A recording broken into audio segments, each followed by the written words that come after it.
set to make his ring walk his professional record. 24 victories, 2 defeats. He has 22 big wins coming by way of knockout. Fighting out of Watford, England, here is the 2012 Olympic gold medalist and the 2-time former unified heavyweight champion of the world, the fighting pride of all the United Kingdom, Anthony AJ Joshua.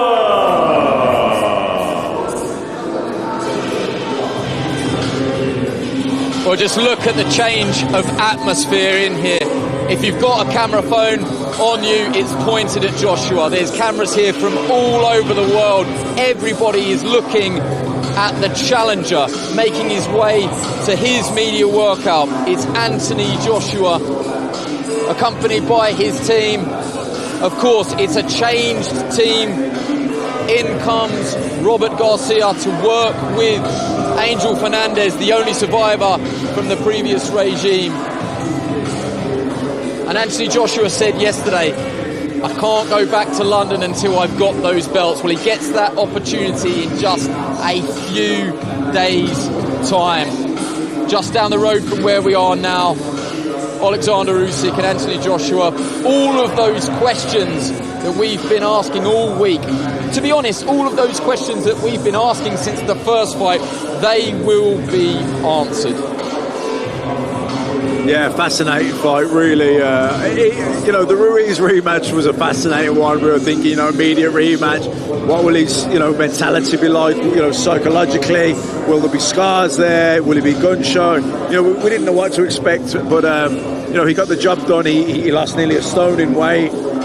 Boxed tactically, kept it long, tied him up close, never got involved, did what he had to do. This is completely different. As we said, it's literally roles reversed. He's got to go in, he's got to be aggressive, he's got to take chances. It's polar opposite, it couldn't be more different. But he is a man who knows how to win an immediate rematch. He's done it before. How much of the talk behind closed doors will be, you can do it. He's got to go about it in a different way, but he's done it before. That must be such a psychological and mental advantage to know that you've done it before, you can do it again. Yeah, exactly. That's where you'll source confidence from, and that's what Robert Garcia will be instilling in him. He'll say, you've done this before, you've been beaten, everyone wrote you off, you came back, you did what you had to do, and you won the fight. You've got to make adjustments this time. It's just this time you've got to do it the other way. This time you've got to be aggressive, you've got to start fast, you've got to take control of the fight. Robert Garcia, he's coached some brilliant fighters right up there. Mikey Garcia, you would think he'll probably be a future Hall of Famer. I look though at the aggressive fighters that he had come out of that gym. You said yesterday Antonio Margarito, you had Marcos Maidana. I mean, you cannot get any more aggressive. No, and it's interesting, particularly Maidana, because when he took Maidana on, people was telling Robert Garcia, don't waste your time with him, he's finished. That you can draw comparisons to this one. I'm not saying everyone was saying don't train, Joshua is finished, but a lot of people were writing AJ off coming into this fight, saying Usyk will stop him, and all the rest of it. So I think Robert Garcia, he likes the challenge. He spoke with AJ. They spoke in depth. He had several conversations, and he liked what he heard. He thinks he wanted to know, does he still have the love for it? Does he still have the ambition? And he said that he was happy that he did have that, and he said he can work with him.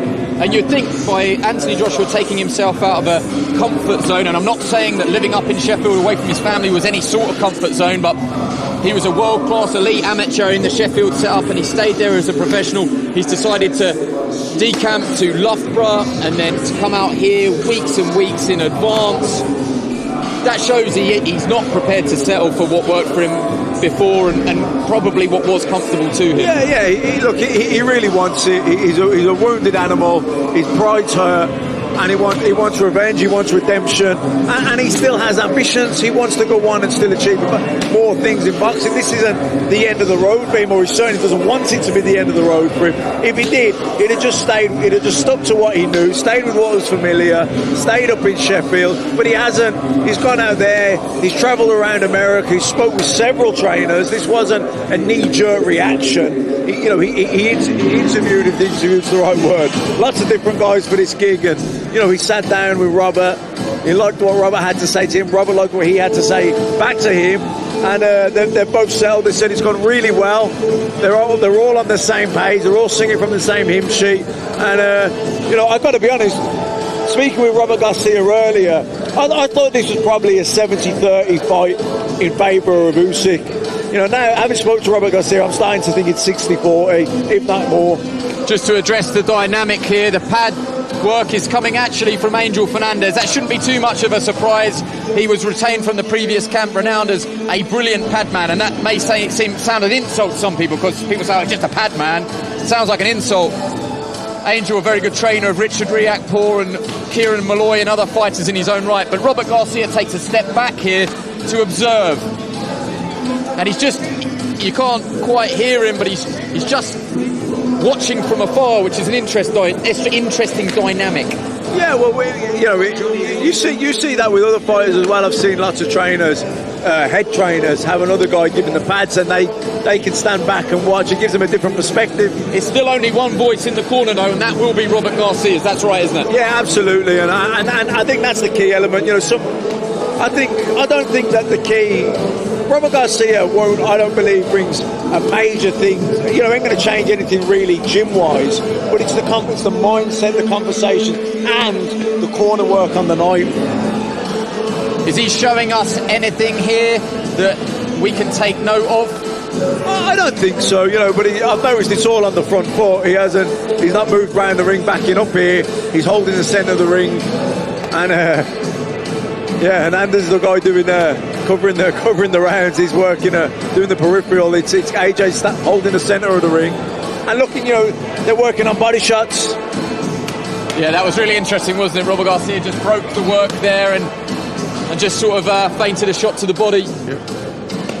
I mean, the talk of tactics is fascinating. I know it is our job to dissect absolutely everything, but difficult to think of a fight that we've done in the recent times where tactics is spoken about so much that so much is there to be discussed. Yeah, well, I think it was so obvious from the first fight that tactically they got it wrong. They boxed with the boxer and they got it wrong. So it's clear to I think everyone that this time he can't afford to do that. He's got to take the fight to Usyk.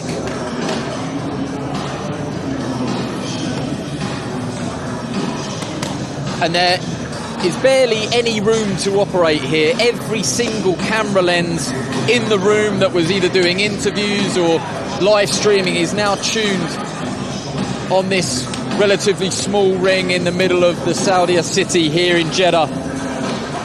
The rematch for the IBF, WBA and WBO heavyweight titles, and this week the Ring magazine added to the mix as well as Tyson Fury vacates. The countdown on now.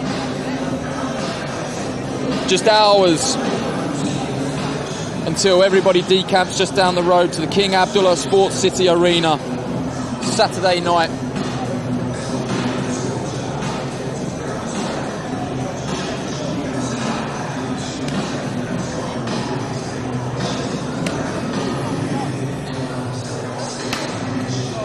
I wonder if Alexander Usyk will be watching this as Anthony Joshua punches the mitt out of Angel Fernandez's grasp. I'm just looking around. Usyk was based in a squash court just around the corner from my line of sight. He isn't watching. I know he did watch in London. We don't believe he's actually made it to the arena yet, so he's definitely chosen not to watch. Hopefully wherever you are, Alexander, you're watching on our live stream. Thank you for joining us if you are.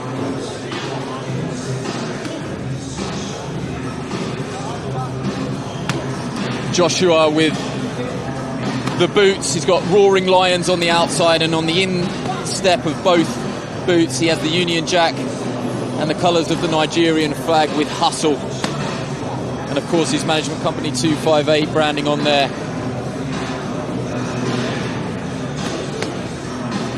And Eddie Hearn, obviously, as is his job, has really gone out on a limb this week. He believes if Anthony Joshua wants those belts back, he's never going to have a better chance. It has to be on Saturday night.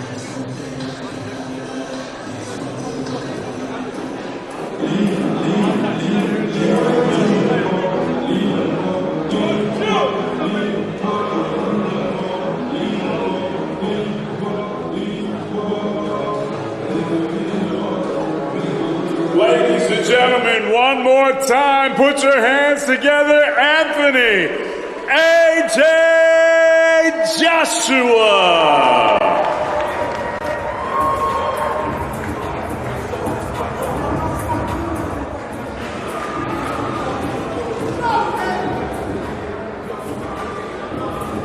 So AJ, Anthony, if we could just get a very quick word.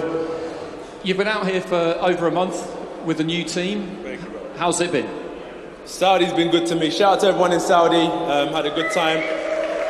Everyone at my hotel has been looking after me. Everyone at the gym. It's been like a second home. And good memories from last time. Yeah. I'm about to create new ones. How much has that experience of going into the immediate rematch, the fact that you've walked this path before, how much has that helped you in the build-up to this fight? You know what I learned? Like, previous experiences are helpful, but it's all about the night, right? What you do on the night. So, yeah. I don't know how much it will help me, but I'm focused and I'm just ready to get the job done.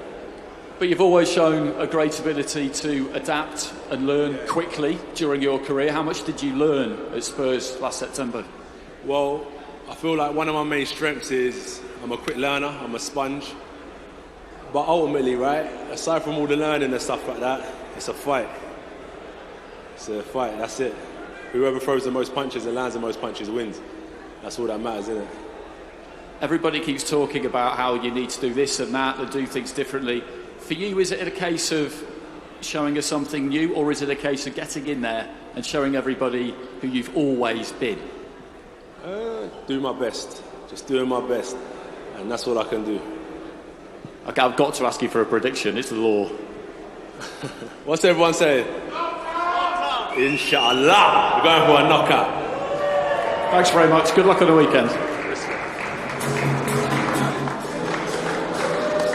Well, you can see that we've been joined by promoter Eddie Hearn, and